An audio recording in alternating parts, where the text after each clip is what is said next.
हाय, मैं डॉक्टर विवेक Mishra, MD dermatologist. आज हम बात करेंगे सोरियासिस के बारे में। स्किन की एक बीमारी जिसका इफेक्ट स्किन, हार्ट, जॉइंट्स और आदमी के मानसिक लेवल पे भी होता है। सोरियासिस अगर हम समझने की कोशिश करें तो एक ब्रॉड कैटेगरी वर्ड यूज़ किया जाता है, क्रॉनिक इन्फ्लेमेटरी डिजीज़। इसमें कुछ इन्फ्लेमेटरी मार्कर्स होते हैं जो बॉडी में बढ़ते हैं, जिनकी वजह से उसका एक इफेक्ट स्किन पे भी देखा जाता है। इसके और इफेक्ट जॉइंट में, हार्ट में और दूसरे अन्य सिस्टम्स में भी देखे जा सकते हैं। स्किन में सोरियासिस का एक लीजन एक प्लाक कहा जाता है। प्लाक मतलब होता है स्किन के लेवल से उठा हुआ। वो लाल कलर का रहेगा और उसके ऊपर वाइट कलर की स्केल अधिकतर केसेस में दिखती है। अगर हम सोरियासिस के रिस्क फैक्टर के बारे में बात करें तो बहुत सारे रिस्क फैक्टर्स डॉक्यूमेंट किए गए हैं। उसमें से कॉमन रिस्क फैक्टर्स जो है वो है आपका जेनेटिक, एनवायरमेंटल फैक्टर, फिर कुछ दवाइयाँ होती हैं, कुछ इन्फेक्शंस होते हैं जिसकी वजह से सोरियासिस आपका बढ़ सकता है, कुछ लाइफस्टाइल फैक्टर्स होते हैं जिसकी वजह से आपका सोरियासिस ट्रिगर हो सकता है या फिर अगर है तो बढ़ सकता है।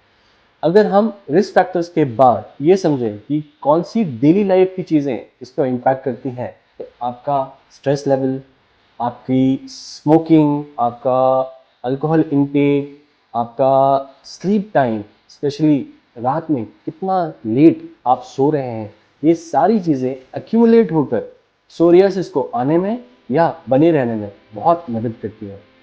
ये तो हो गई हमारे रिस्क फैक्टर्स की बात।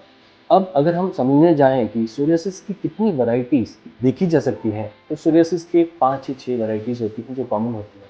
सबसे कॉमन होती है प्लाक वैरायटी। प्लाक वैरायटी में जैसा मैंने पहले बताया है, एक प्लाक जो कि रेड कलर का रहेगा और उसमें वाइट स्केल दिखेगी, ये सबसे कॉमनली पाया जाता है। इसमें आपको खुजली, इचिंग की शिकायत रह सकती है। ये कॉमनली शुरू होता है स्कैल्प से, यानी कि सर से, और फिर बॉडी के जो एल्बो है, घुटने के ऊपर, इन जगह पे आ सकता है या साथ ही साथ एग्जिस्ट कर सकता है। तो ये क्रॉनिक प्लाक सोरियासिस वैरायटी है। इसके अलावा एक वैरायटी पाई जाती है जिसको कहा जाता है gated psoriasis.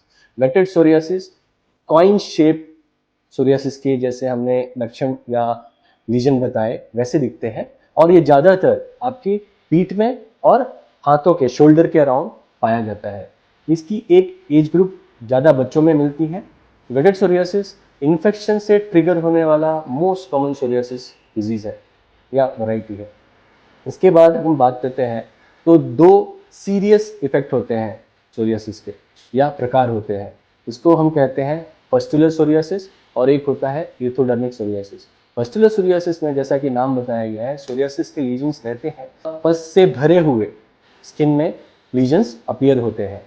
Generally most common cases कहाँ मिलता है ये, तो ये प्रेगनेंसी के टाइम में, या फिर किसी ने अगर स्टेरॉइड्स का यूज़ किया है और उसका विड्रॉल प्रॉपर नहीं किया गया है, तब उन पेशेंट्स में ये पस्टुलर सोरियासिस खतरनाक रूप से अचानक से आ सकता है। इर्थोडर्मिक सोरियासिस जैसा इसका नाम बताता है, इर्थो मतलब लाल और डर्मिक मतलब स्किन। 90% स्किन आपकी लाल हो जाती है और उसमें स्केल्स का अधिकांश नहीं रहती है, क्योंकि तो इसमें स्किन बैरियर जो है वो पूरी तरीके से खत्म हो जाता है, जिसकी वजह से व्यक्ति डिहाइड्रेटेड, इन्फेक्शन होने के चांसेस और कभी कभी डेथ होने के भी चांसेस होते हैं। सोरियासिस का एक प्रकार और होता है, छोटा सा प्रकार है इनवर्स सोरियासिस।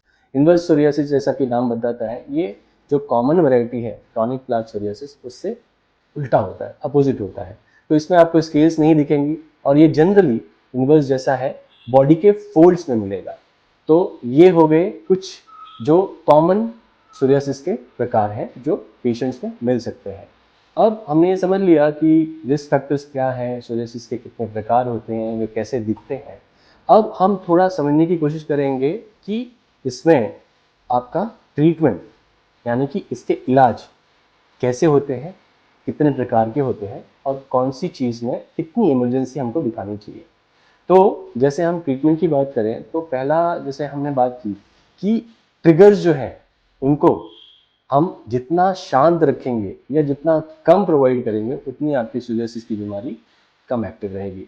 तो जो हमने ट्रिगर्स बात की हैं, जैसे स्मोकिंग हो गया या अल्कोहल हो गया या फिर आपका स्ट्रेस लेवल हो गए, कुछ दवाइयाँ होंगी, एंटीबायोटिक्स हो गए, ये अगर कोई सोरियासिस का मरीज ले रहा है तो उसे अगर उसकी एक्टिविटी में कुछ सोरियासिस की एक्टिविटी में अगर चेंजेस दिखते हैं तो अपने डर्मेटोलॉजिस्ट को इसके बारे में तुरंत बताना चाहिए।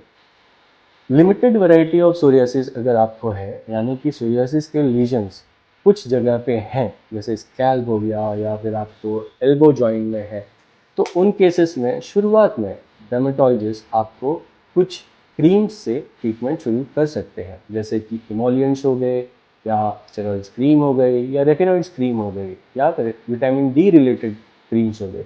ये जो हमने क्रीम्स बात की, ये उस लोकल एरिया में जो इन्फ्लेमेशन हो रहा है उसको ज़ीरो करने में और सोरियासिस की एक्टिविटी को मल्टीप्लिकेशन में जाने से रोक देगा। एक चीज़ हमेशा ध्यान रखिए कि कोई भी बीमारी जब शुरू होती है बॉडी में तो एक छोटा सा सैंपल लेकर आती है, एक छोटी सी जगह पे शुरू होती है। अगर हम जागरूक रहते हैं और उसको उसी समय ट्रीट कर लेते हैं तो ये नेक्स्ट फेज यानी कि मल्टीप्लिकेशन फेज में मोस्ट ऑफ द टाइम नहीं जाती है। इसलिए जागरूक रहकर सही समय पे इलाज करना is right step in curing psoriasis. अब इसके बाद अगर आपकी वैरायटी सोरियासिस की थोड़ी ज़्यादा बढ़ गई है, नंबर ऑफ जो सोरियासिस के प्लाक हैं वो बढ़े हुए हैं, तो फिर डर्मेटोलॉजिस्ट अपने डिस्क्रिप्शन के हिसाब से आपको आपको सिस्टेमिक थेरेपीज पे रख सकते हैं। सिस्टेमिक थेरेपीज अलग अलग वैरायटी की होती है, जैसे कि कुछ टैबलेट्स होती हैं जो इम्यूनोमॉड्यूलेशन का काम करती हैं और इसमें मीथोट्रेक्सेट, साइक्लोस्पोरिन, एप्रेमिलास्ट, आपके रेटिनॉइड्स, ये काफ़ी सालों से एक प्रॉपर मैकेनिज्म और तरीके से डर्मेटोलॉजिस्ट के अंदर रह के ट्रीटमेंट में यूज़ किए जाते हैं। ये ध्यान रखिए कि सोरियासिस थोड़ी लंबी चलने वाली बीमारियों में से एक है, इसलिए प्रॉपर डर्मेटोलॉजिस्ट से इसका ट्रीटमेंट लेना आपके बीमारी को ठीक करने में सबसे बड़ा योगदान रहेगा। क्यों? क्योंकि उन्हें पता है कि कौन सी दवाई कब कितने डोज में चलाई जाने से आपको रिस्पॉन्स आएगा। दवाइयाँ जानना एक चीज़ है, पर रिस्पॉन्स आने के लिए सही ट्रीटमेंट सही समय तक चलना उससे भी अधिक इम्पोर्टेंट। तो ये आपके कुछ सिस्टेमिक थेरेपीज हो गई जहाँ पे सोरियासिस बढ़ा हुआ हो तब इन्हें डर्मेटोलॉजिस्ट यूज करते हैं। एक और वैरायटी है बायोलॉजिक्स, जहाँ पे रेजिस्टेंट सोरियासिस, जो थेरेपीज अभी तक हमने डिस्कस की, अगर उनका इफेक्ट सोरियासिस पे आपके केस में कभी कभी ऐसा हो सकता है ना आए, तो फिर dermatologist next level therapy use कर सकते हैं। इन थेरेपीज को हम कहते हैं बायोलॉजिक्स। बायोलॉजिक्स में एंटीबॉडीज रहती हैं जो इन्फ्लेमेटरी सेल्स को जाके या तो रोकती हैं या तो उनके मैकेनिज्म को डिस्ट्रॉय करती हैं। ये एंटीबॉडीज भी फर्स्ट जनरेशन और सेकेंड जनरेशन की रहती है और इनका इस्तेमाल डर्मेटोलॉजिस्ट अच्छे से कर सकते हैं आपके रेजिस्टेंट वैरायटी ऑफ सोरियासिस को ट्रीट करने के लिए। तो सोरियासिस चाहे अर्ली हो या शुरुआत हो, सोरियासिस चाहे बीच में हो या सोरियासिस चाहे सीवियर वैरायटी हो जो दवाइयों से रेगुलर दवाइयों से भी रिस्पॉन्स ना करे, तीनों ही कैटेगरीज के लिए 3 प्रकार की उचित थेरेपीज डर्मेटोलॉजिस्ट के पास अवेलेबल रहती है, जिनका आप पेशेंटली ट्रीटमेंट लेकर अपने सोरियासिस को बेनिफिट कर सकते हैं और उसे रोक सकते हैं। Thank you very much patiently listening के लिए।